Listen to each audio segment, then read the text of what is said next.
10-15 minute में सारिदेवा आप व्यस्त हे ना जावाई।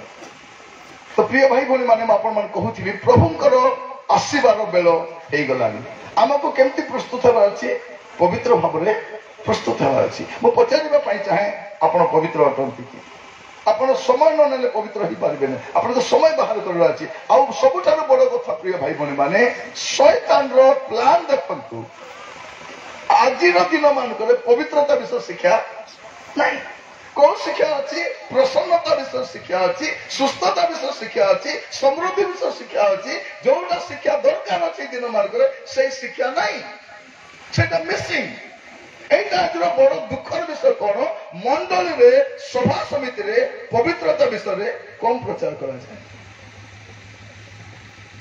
26 तारीख रु खाली तुम बाहर 28 रु 31 पिपली मीटिंग अच्छी और से प्रार्थना सहित गोटे प्रसंग रखा फेस्टिवल ऑफ होलीनेस पवित्रता महोत्सव 4 दिन से पवित्रता विषय स्टडी करने गोटे प्रसंग पवित्रता कारण स्वर्ग जावाई पवित्रता एकांत जरूरी अटे। तो प्रिय भाई भाई मैंने प्रभु मान को अनुग्रह करंतु आज समय पवित्रता विषय बहुत कम प्रसंग रही था पवित्र होगापाई आपण को साहाय्य करिवो आपण को प्रार्थना जीवन जदि आपण प्रार्थना जीवन काटिबे नहीं आपण पवित्र होई पारिबे नहीं आउ जदि आपण पवित्र हेबे नहीं प्रार्थना करि पारिबे नहीं। तो ए प्रार्थना और पवित्रता एटा अंगांगी भाव रे जड़ित गोटिए बोली कहि हो गोटे मुद्रा रो दुई पार्श्व भलिया आपण कोन करिवार अछि आपण प्रार्थना करिवार अछि पवित्र हेबा पाई प्रभु को साक्षात करिबा पाई जदि आप प्रार्थना जीवन काटिबे नहीं आप पवित्र हो पारे नहीं और जदि पवित्र हो पारे नहीं प्रार्थना करें नहीं। बाइबल कौन लिखा जाऊँ लुक 21 पर्व तार 35 और 36 शीघ्र शीघ्र पढ़ा लुक 21 35 और 36 हाँ कारण ताहा फांद स्वरूपे हाँ समग्र पृथ्वी निवासी समस्त आसीबो किंतु हाँ तुम्हें माने जेपरी समस्त किंतु तुम्हें माने जेपरी ए समस्त आगामी घटना रक्षा पाइबाकू और मनुष्य पुत्र छामुरे उभायबाकू समर्थ हुओ ए निमंते सर्वदा प्रार्थना करी जागी रहो। प्रिय भाई भाई माने जदि आपण जीशु सहित साक्षात करबा पे प्रस्तुत होउचंती कोन करबा अछि प्रार्थना गोटे होछि पवित्र जीवन आ गोटे होछि प्रार्थना जीवन जदि बर को साक्षात करिवार अछि प्रथम विषय पवित्र जीवन और द्वितीय विषय प्रार्थना जीवन एटा प्रभु आपण मान को मत अनुग्रह करू जेपरि आमे प्रत्येक प्रार्थना जीवन को गुरुत्व प्रिय भाई भौणी माने समय बहुत कम अछि बाइबल कौन कहूछि समस्त विषय अंतिम काल सन्निकट एटा प्रथम पितर 4 पर्व 7 पद लिखा जाउछि किंतु 11 पद लिखा जाउछि प्रार्थना रे लागि रहिबा पय हमें कौन करबा अछि प्रार्थना रे लागि रहिबार अछि। प्रिय भाई भौणी माने एई दिन मानकर गुडे परीक्षा आसीबो प्रलोभन आसीबो विश्वास रो तळकु खसबा पय सेते लिखा जाउछि प्रार्थना करबा पय जागी करि रहो कौन पाए परीक्षा रे जेपरि न पड़ो आज समय शैतान कौन करुच्ची विभिन्न प्रभाव में ख्रीस्टियान मानू से पापरे पकाइबा गुड़े योजना करुच्ची मुझे चाहे जदि ख्रीस्ट को साक्षात करने चाहते पवित्र जीवन काटिबे प्रार्थना जीवन काटिबे और तृतीय विषय परिवार को गुरुत्व देवे आपण तो परिवार भौणी माने आपण कहीं से स्वामी को बाहाई से स्वामी को धरिक स्वर्ग को जीवा स्वामी मैंने आप कहीं बाहर आपण कोल 3टा छुआ कहीं से छुआ मान को नहीं कि जावाई आप कहते मोर 18टा नाती वेरी गुड बहुत बढ़िया कथा कि नाती मान को स्वर्ग को जापर आप कहते मोर चर्च 200 विश्वासी अच्छा वेरी गुड से 200 विश्वास पालक अच्छा प्रभु राज्य को नहीं कि प्रार्थना जीवन काटे और परिवार को गुरुत्व देवे आजिकल आम भावुँ कौन पैसा थी सब प्रिय भाई भौणी मैंने आज बापा मैंने शुणु मोर कथा दया पैसा आपण परिवार को रक्षा कर पैसा आपण पिला को रक्षा कर पैसा आपण आत्मा को रक्षा कर आप चाकरी करूँ व्यवसाय करूँ अर्थ उपार्जन କରନ୍ତୁ କିନ୍ତୁ ପରିବାରକୁ ଗୁରୁତ୍ୱ ଦିଅନ୍ତୁ, ପରିବାରକୁ ଗୁରୁତ୍ୱ ଦିଅନ୍ତୁ, ଆଣ୍ଠୁରେ ରୁହନ୍ତୁ, ପ୍ରାର୍ଥନାରେ ରୁହନ୍ତୁ, ଯେପରି ଆପଣଙ୍କ ପରିବାରକୁ ଆପଣ ରକ୍ଷା କରିପାରିବେ ଆଉ ମେଘମାଳାକୁ ନେଇପାରିବେ।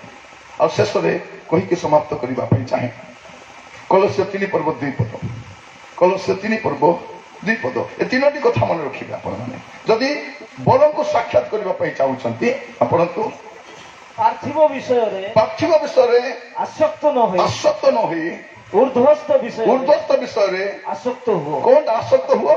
ପାର୍ଥିବ ବିଷୟରେ ଆସକ୍ତ ନ ହୋଇ ঊର୍ଧ୍ୱସ୍ଥ ବିଷୟରେ ଆସକ୍ତ ହୁଅ। Set your mind on things above, not on things on the earth.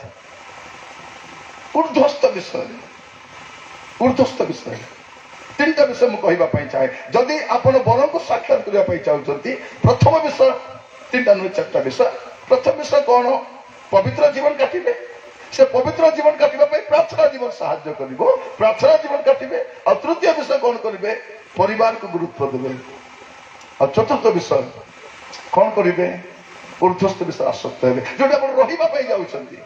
କାରଣ ବର ଶୀଘ୍ର ଆସୁଛନ୍ତି। ଯଦି ଆପଣ ଖ୍ରୀଷ୍ଟଙ୍କୁ ସାକ୍ଷାତ କରିବା ପାଇଁ ଚାହୁଁଛନ୍ତି, ମୁଁ ଆପଣମାନଙ୍କୁ କହିବା ପାଇଁ ଚାହେଁ ପ୍ରିୟ ଭାଇ ଭଉଣୀମାନେ, ଆମେ ସମସ୍ତେ ପ୍ରସ୍ତୁତ ହେବା ଦରକାର। କାରଣ ଖ୍ରୀଷ୍ଟ କେତେବେଳେ ଆସିବେ ଆମେ ଜାଣିନାହୁଁ। ସେ ଖୁବ୍ ଶୀଘ୍ର ଆଗମନ କରିବା ପାଇଁ ଯାଉଛନ୍ତି।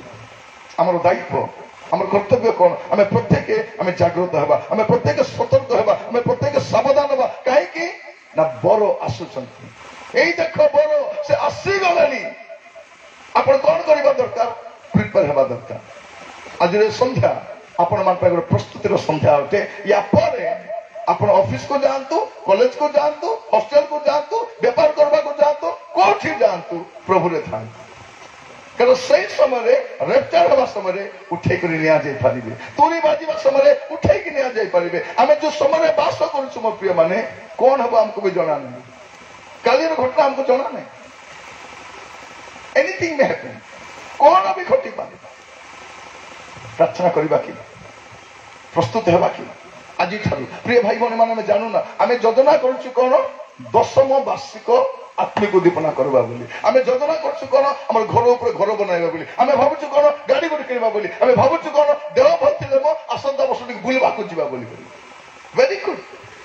ଝିଅର ବାହାଘର ପାଇଁ ଚିନ୍ତା କରୁଛୁ, ପୁଅର ଭଲ କଥା, ହାତକୁ ହାତରେ ବସିବା ନାହିଁ, କିନ୍ତୁ କଣ କରିବା? ପ୍ରିପେୟାର ଥିବା। ଯଦି ପ୍ରଭୁଙ୍କର ଆଗମନ ହେଇଯାଉଛି, ମେଘମାଳାକୁ ନେତା ହେବା। ଆସନ୍ତୁ ନିଜ ସ୍ଥାନରେ ସମସ୍ତେ ଠିଆ ହେବା ଆଉ ପ୍ରାର୍ଥନା କରିବା ପାଇଁ ଯିବା। ସମସ୍ତେ ଆପଣ ଆପଣ ସ୍ଥାନରେ ଠିଆ ହେବା ଆଉ ସମର୍ପିତ ହେବା। ମୋର ପ୍ରିୟ ଭାଇ ଭଉଣୀ ମାନେ, ଯିବା ପାଇଁ ବ୍ୟସ୍ତ ହୁଅନ୍ତୁ ନାହିଁ। 5-7 ମିନିଟ ଆପଣ ପଳେଇବେ, କିନ୍ତୁ ସମର୍ପିତ ହେଇକି ଯାଆନ୍ତୁ, ପ୍ରାର୍ଥନା କରିକି ଯାଆନ୍ତୁ, ପ୍ରଭୁକୁ କହିକି ଯାଆନ୍ତୁ, ପ୍ରଭୁ ମୁଁ ଆପଣଙ୍କୁ ସମର୍ପଣ କରୁଛି। ପ୍ରଭୁ ଆଜି ମୁଁ ନିଜକୁ ସମର୍ପଣ କରୁଛି, ପ୍ରଭୁ ମତେ ଦୟା କର। ହେ ମୋର ପ୍ରିୟ ଭାଇ ଭଉଣୀ ମାନେ, ବରଙ୍କର ଆସିବାର ବେଳ ହେଇଗଲାଣି। ସେ ଶୀଘ୍ର ଆସିବେ। ଆପଣଙ୍କ ଶରୀର ରୂପାନ୍ତରିତ ହେବ। ଆପଣଙ୍କ ଶରୀର ରୂପାନ୍ତରିତ ହେଲା ଭଳି ରହିବା ଦରକାର। ଆଜି ପରଠାରୁ ଦୟାକରି ଶରୀରର ପାପରୁ ସାବଧାନ ରହିବେ, ଚକ୍ଷୁକୁ ସାବଧାନ ରଖିବେ, କର୍ଣ୍ଣକୁ ସାବଧାନ ରଖିବେ, ସମସ୍ତ ପ୍ରକାର ମନ୍ଦତା ପାପରୁ ଦୂରେଇ ରହିବେ। Hallelujah, hallelujah, hallelujah, hallelujah, hallelujah. ଓ ମୋର ପ୍ରିୟ ଭାଇ ଭଉଣୀ ମାନେ, ଆସନ୍ତୁ ଆମେ ପ୍ରାର୍ଥନା କରିବା ପାଇଁ ଯିବା। ସମସ୍ତେ ପ୍ରାର୍ଥନାରେ ମନୋନିବେଶ କରିବା। ଆମର ଜୀବନକୁ ଆମେ ସମର୍ପଣ କରିବା, ପ୍ରଭୁଙ୍କ ହାତରେ ସମର୍ପଣ କରିବା। ପ୍ରଭୁକୁ କହିବା, ପ୍ରଭୁ ଆଜିଠାରୁ ମୁଁ ପ୍ରସ୍ତୁତ ହେବା ପାଇଁ ଚାହେଁ।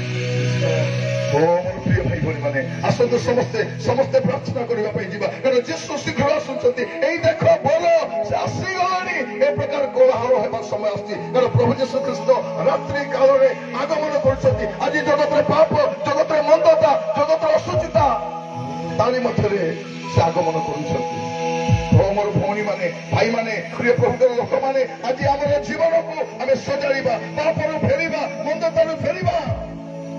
ପ୍ରଥମ ବିଷୟ, ପବିତ୍ର ହେବା ପାଇଁ ସିଦ୍ଧାନ୍ତ ନିଅନ୍ତୁ, ପ୍ରାର୍ଥନା ଜୀବନ କାଟିବା ପାଇଁ ସିଦ୍ଧାନ୍ତ ନିଅନ୍ତୁ।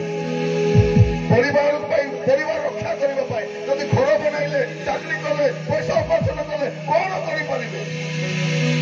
ପଇସା ଆପଣଙ୍କ ପରିବାରକୁ ରକ୍ଷା କରିପାରିବ ନାହିଁ, ଧନ ଆପଣଙ୍କ ପରିବାରକୁ ରକ୍ଷା କରିପାରିବ ନାହିଁ। ସିଫୋନି 1 ପର୍ବ 18 ପଦ ଲେଖାଯାଉଛି, ପରମେଶ୍ୱରଙ୍କ ବିଚାର ଦିନରେ ସେମାନଙ୍କ ସୁନା କିମ୍ବା ରୂପା ସେମାନଙ୍କୁ ଉଦ୍ଧାର କରିପାରିବ ନାହିଁ। ପ୍ରାର୍ଥନା କରିବା କି ଆଜିଠାରୁ ଆମେ ଚେଷ୍ଟା କରିବା, ବ୍ୟବସାୟ କରିବା, ଚାକିରି କରିବା, ବିଜନେସ୍ କରିବା, ଘର ବନେଇବା, କିନ୍ତୁ ଉର୍ଦ୍ଧ୍ୱ ଦୃଷ୍ଟି ବଞ୍ଚିବା, ନିମ୍ନ ଦୃଷ୍ଟି ନୁହେଁ, ଉର୍ଦ୍ଧ୍ୱ ଦୃଷ୍ଟି କରି ବଞ୍ଚିବା। ଝିଅମାନେ ପାଠ ପଢନ୍ତୁ, କଲେଜକୁ ଯାଆନ୍ତୁ, ଅଫିସକୁ ଯାଆନ୍ତୁ, କିନ୍ତୁ ପ୍ରଭୁରେ ଥାଆନ୍ତୁ। ହାଲେଲୁୟା। ଆସନ୍ତୁ ହାତ ଦୁଇଟି ସ୍ପର୍ଗ ଆଡ଼କୁ ଉଠେଇବା ଆଉ ସମର୍ପିତ ହେଇଯିବା, ସମର୍ପିତ ହେଇଯିବା। କହିବା ପ୍ରଭୁଙ୍କୁ, ପ୍ରଭୁ ମୁଁ ଆପଣଙ୍କୁ ସମର୍ପଣ କରୁଛି। ଭାଇମାନେ ଆଜି ଆପଣଙ୍କର ପାପ ଛାଡି ପାରିବେ, ମନ୍ଦତା ଛାଡି ପାରିବେ, ଅସୁସ୍ଥତା ଛାଡି ପାରିବେ, ଗୁପ୍ତ ପାପରେ ଫେରି ପାରିବେ। ପ୍ରଭୁ ଆପଣଙ୍କୁ ଡାକୁଛନ୍ତି, ପୁଅରେ ଝିଅରେ ତୋର ପାପ ଛାଡିକି ଆସିଯା, ତୋର ମନ୍ଦତା ଛାଡିକି ଆସିଯା, ତୋର ଅସୁସ୍ଥତା ଛାଡିକି ଆସିଯା। ପ୍ରଭୁ ଆପଣଙ୍କୁ ଆହ୍ୱାନ କରୁଛନ୍ତି। ଆସିବେ କି? ସେ କ୍ଷମା ଦେବା ପାଇଁ ପ୍ରସ୍ତୁତ, ସେ ରକ୍ଷା କରିବାକୁ ପ୍ରସ୍ତୁତ, ସେ ଉଦ୍ଧାର କରିବା ପାଇଁ ପ୍ରସ୍ତୁତ। ଆପଣ ଜମା ବ୍ୟସ୍ତ ହୁଅନ୍ତୁ ନାହିଁ। ଯୋଉ ପରମେଶ୍ୱର ଏବେ ଯାଇ କଢେଇ ଆଣିଛନ୍ତି, ଆଗକୁ ଆପଣ କଢେଇ ନେବେ। ହାଲେଲୁୟା। ଯୀଶୁ ଶୀଘ୍ର ଆସୁଅଛନ୍ତି, ଯୀଶୁ ଶୀଘ୍ର ଆସୁଅଛନ୍ତି, ଯୀଶୁ ଶୀଘ୍ର ଆସୁଅଛନ୍ତି, ଯୀଶୁ ଶୀଘ୍ର ଆସୁଅଛନ୍ତି। ସେ ମନୋନୀତ ମଣ୍ଡଳୀକୁ ନେବା ପାଇଁ ଆସୁଅଛନ୍ତି, ସେ ମନୋନୀତ ମଣ୍ଡଳୀକୁ ନେବା ପାଇଁ ଆସୁଅଛନ୍ତି। ଯୀଶୁ ଶୀଘ୍ର ଆସୁଅଛନ୍ତି, ଯୀଶୁ ଶୀଘ୍ର ଆସୁଅଛନ୍ତି, ଯୀଶୁ ଶୀଘ୍ର ଆସୁଅଛନ୍ତି, ଯୀଶୁ ଶୀଘ୍ର ଆସୁଅଛନ୍ତି। ସେ ମନୋନୀତ କନ୍ୟାଗଣକୁ ନେବା ପାଇଁ ଆସୁଅଛନ୍ତି, ସେ ମନୋନୀତ କନ୍ୟାଗଣକୁ ନେବା ପାଇଁ ଆସୁଅଛନ୍ତି। ଯୀଶୁ ଶୀଘ୍ର ଆସୁଅଛନ୍ତି, ଯୀଶୁ ଶୀଘ୍ର ଆସୁଅଛନ୍ତି, ଯୀଶୁ ଶୀଘ୍ର ଆସୁଅଛନ୍ତି, ଯୀଶୁ ଶୀଘ୍ର ଆସୁଅଛନ୍ତି। ସେ ମନୋନୀତ ସାଧୁମାନଙ୍କୁ ନେବା ପାଇଁ ଆସୁଅଛନ୍ତି, ସେ ମନୋନୀତ ସାଧୁମାନଙ୍କୁ ନେବା ପାଇଁ ଆସୁଅଛନ୍ତି। ଯୀଶୁ ଶୀଘ୍ର ଆସୁଅଛନ୍ତି, ଯୀଶୁ ଶୀଘ୍ର ଆସୁଅଛନ୍ତି, ଯୀଶୁ ଶୀଘ୍ର ଆସୁଅଛନ୍ତି, ଯୀଶୁ ଶୀଘ୍ର ଆସୁଅଛନ୍ତି। ସେ ମନୋନୀତ ମଣ୍ଡଳୀକୁ ନେବା ପାଇଁ ଆସୁଅଛନ୍ତି, ସେ ମନୋନୀତ କନ୍ୟାଗଣକୁ ନେବା ପାଇଁ ଆସୁଅଛନ୍ତି, ସେ ମନୋନୀତ ସାଧୁମାନଙ୍କୁ ନେବା ପାଇଁ ଆସୁଅଛନ୍ତି। ଯୀଶୁ ଶୀଘ୍ର ଆସୁଅଛନ୍ତି, ଯୀଶୁ ଶୀଘ୍ର ଆସୁଅଛନ୍ତି, ଯୀଶୁ ଶୀଘ୍ର ଆସୁଅଛନ୍ତି, ଯୀଶୁ ଶୀଘ୍ର ଆସୁଅଛନ୍ତି।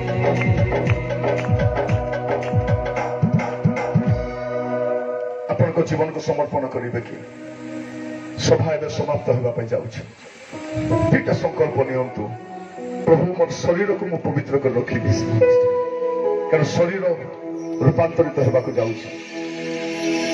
ଯଦି ପ୍ରଭୁଙ୍କର ଆଗମନ ବିଳମ୍ବ ହୁଏ, ଆପଣଙ୍କର ଯିବାର ହୁଏ, ପବିତ୍ର ଭାବରେ ଯାଆନ୍ତୁ, ଯେପରି ତୁରୀ ଶବ୍ଦ ହେବା ସମୟରେ ଅକ୍ଷୟ ଶରୀରରେ ଉଠି ପାରିବେ। ଆପଣ ଯୋଉଠିକି ବି ଯାଆନ୍ତୁ, ସ୍କୁଲକୁ ଯାଆନ୍ତୁ, କଲେଜକୁ ଯାଆନ୍ତୁ, ଅଫିସକୁ ଯାଆନ୍ତୁ, ପବିତ୍ର ହେଇକି ଯାଆନ୍ତୁ। ହେ ମୋର ପ୍ରିୟ ଭାଇ ଭଉଣୀ ମାନେ, ପ୍ରଭୁ ଆପଣଙ୍କୁ କିଛି କହୁଛନ୍ତି, ଶୁଣନ୍ତୁ ସେଇଟା। ଆପଣ କି ପ୍ରକାର ଜୀବନ ଯାପନ କରୁଛନ୍ତି? ପ୍ରଭୁ ଆପଣଙ୍କୁ ଆପଣଙ୍କ ଦୃଶ୍ୟ ଦେଖାଉଛନ୍ତି, ଆଉ ସେ କହୁଛନ୍ତି ଯେ ପୁଅରେ ଝିଅରେ ତୁ ଯୋଉଭଳି ଭାବରେ ଜୀବନ କାଟୁଛୁ, ତୋର ଚାକିରି ପାଇଁ ବ୍ୟସ୍ତ ହଉଛୁ, ତୋର ସ୍ୱାସ୍ଥ୍ୟ ପାଇଁ ବ୍ୟସ୍ତ ହଉଛୁ, ତୋର ବ୍ୟାଙ୍କ ବାଲାନ୍ସ ପାଇଁ ବ୍ୟସ୍ତ ହଉଛୁ, ତୋର ବ୍ୟବସାୟ ପାଇଁ ବ୍ୟସ୍ତ ହଉଛୁ, କିନ୍ତୁ ତୋର ଅନନ୍ତ କାଳ ପାଇଁ ତୁ ବ୍ୟସ୍ତ ହଉନାହୁଁ।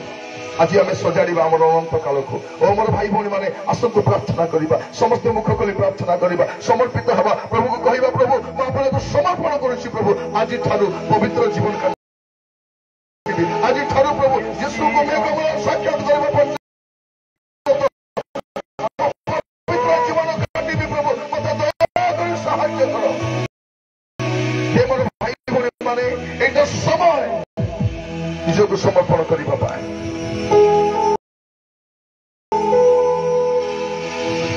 ଯଦି ଆପଣ ବାସ୍ତବରେ ଆଜିଠାରୁ ପବିତ୍ର ଜୀବନ କାଟିବା ପାଇଁ ଚାହାନ୍ତି, ଆପଣଙ୍କ ଶରୀରକୁ ପବିତ୍ର କରି ରଖିବା ପାଇଁ ଚାହାନ୍ତି, ପ୍ରଭୁଙ୍କ ଉପସ୍ଥିତିରେ ଆପଣ ସିଦ୍ଧାନ୍ତ ନେଇଛନ୍ତି ବୋଲି ଗୋଟେ ହସ୍ତ ଉପରକୁ ଉଠାନ୍ତୁ।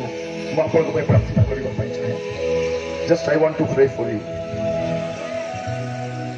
ପିତା ପରମେଶ୍ୱର, ଆଜି ମୋର ଭାଇ ଭଉଣୀ ମାନେ, ଆମର ପୁଅ ଝିଅ ମାନେ, ଆମର ବୟସ୍କ ବାପା ମା ମାନେ, ଆପଣଙ୍କର ଦାସ ଦାସୀ ମାନେ ପ୍ରଭୁ, ଆପଣଙ୍କ ପ୍ରେଜେନ୍ସରେ ଆମେ ଏହି ନିଷ୍ପତ୍ତି ନେଉଛୁ ପ୍ରଭୁ ଯେ ଆଜିଠାରୁ ଆମେ ପବିତ୍ର ଜୀବନ କାଟିବା ପାଇଁ ସଂକଳ୍ପ ନେଉଛୁ।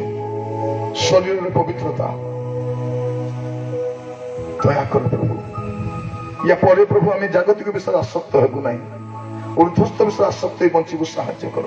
ମୋର ପ୍ରତ୍ୟେକ ଭଉଣୀ ମାନଙ୍କୁ, ମୋର ପ୍ରତ୍ୟେକ ଭାଇ ମାନଙ୍କୁ, ପ୍ରତ୍ୟେକ ବାପା ମା ମାନଙ୍କୁ, ପ୍ରତ୍ୟେକ ସେବକ ସେବିକା ମାନଙ୍କୁ ପ୍ରଭୁ ଦୟାକରି ସାହାଯ୍ୟ କର। ଯେପରି ତୁରୀ ଶବ୍ଦ ହେବା ସମୟରେ, ଖ୍ରୀଷ୍ଟ ମେଘମାଳାରେ ବିଜେ କରିବା ସମୟରେ ଆମେ ସମସ୍ତେ ସେ ସ୍ଥାନକୁ ନୀତ ହୋଇପାରିବୁ, ଏ ପ୍ରକାର ଗୋଟେ ଜୀବନ କାଟିବା ପାଇଁ ସାହାଯ୍ୟ କର ପ୍ରଭୁ। 3 ଦିନ ଧରି ଆପଣ କଥା ହେବା, ଧନ୍ୟବାଦ ଦିଏ। ପାଗକୁ ନିୟନ୍ତ୍ରଣ କଲ ପ୍ରଭୁ, ଆମେ ଆପଣଙ୍କୁ ଧନ୍ୟବାଦ ଦଉଛୁ। ଆଜି ଦେଇଥିବା ଉତ୍ତମ ପାଗ ପାଇଁ ଧନ୍ୟବାଦ ଦିଏ ପ୍ରଭୁ। ମୋର ଭାଇ ଭଉଣୀ ମାନେ ବିଭିନ୍ନ ସ୍ଥାନରୁ ଆସିଛନ୍ତି, ଯିବା ସମୟରେ ନିଷ୍ପତ୍ତି ନେଇଯିବା ପାଇଁ ସାହାଯ୍ୟ କର ପ୍ରଭୁ। ଯଦି ସେମାନେ ରୋଗରେ ଆସିଛନ୍ତି, ଆରୋଗ୍ୟତା ସହିତ ପଠାଅ ପ୍ରଭୁ। ଋଣଗ୍ରସ୍ତ ହୋଇଛନ୍ତି, ସମାଧାନ କର ପ୍ରଭୁ।